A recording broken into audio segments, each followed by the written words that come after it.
O'Neill and Associates.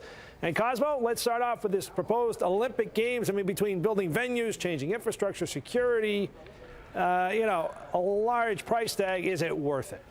Yeah, the governor's special commission basically says, yeah, Boston could handle the Olympics. You got to find a place somewhere in the central part of the city for an 80,000 seat Olympic stadium. You got to find somewhere for a 100-acre Olympic village. Yep. And then, of course, the obvious issues: traffic, public transportation would need major investment. Mark, what if hosting the Olympics cost as much as the Big Dig? That'll scare anyone away, right? Sure would. An organization or a group that's opposed to this says it could cost between $10 and $20 billion. There is a track record of cities around the world being left in tremendous debt with empty venues once the big party's over with. So it's certainly something to be cautious. The other thing too is, all right, it's going to show people what a great area we are, and it's tourism and everything else. We already have that. I mean, Boston's known for that. Yeah, we have history. The Olympics is kind of like having a lot of people over your house for maybe a holiday. Your house never looks as good. It never looks as good as right before they show up. And that's kind of the point. Let's get this city in shape for the Olympics. And then everybody leaves and you're like, oh boy. There you go. All right, we got to move on. We could talk more about this, but I'm sure we will in the coming days and weeks.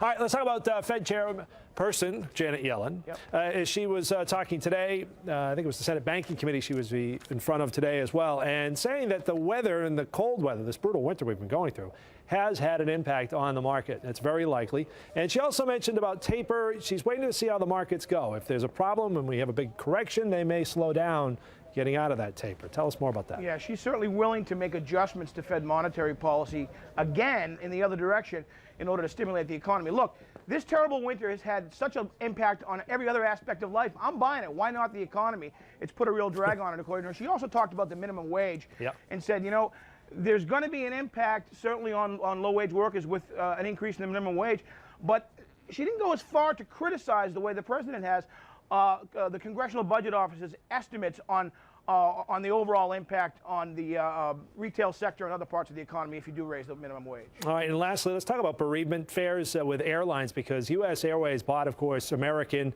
kept the American name. That now the biggest airline in the world, but they're no longer offering those tickets. People could walk up and say, I lost a loved one. I need to buy a ticket. I know they're expensive. Can you help me out? Yeah, those last-minute discount fares, that puts American in line, right, with their corporate merger partner, U.S. Airways. This is actually a benefit that has somewhat declined over the past 20 years.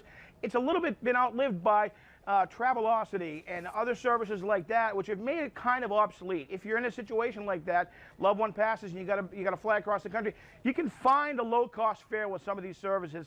So I think more and more airlines have said, you know what, it's no longer really a need in the marketplace. Yeah, I think you're right. I think you hit it right on the head. Too many other sites out there that can help get you a good ticket, a good price ticket, or well-priced ticket at that during a very difficult time. Cosmo Macero, O'Neill and Associates. Appreciate getting down to business with you, buddy. All right, Mark, thank you. Take care. Sir Bonnie.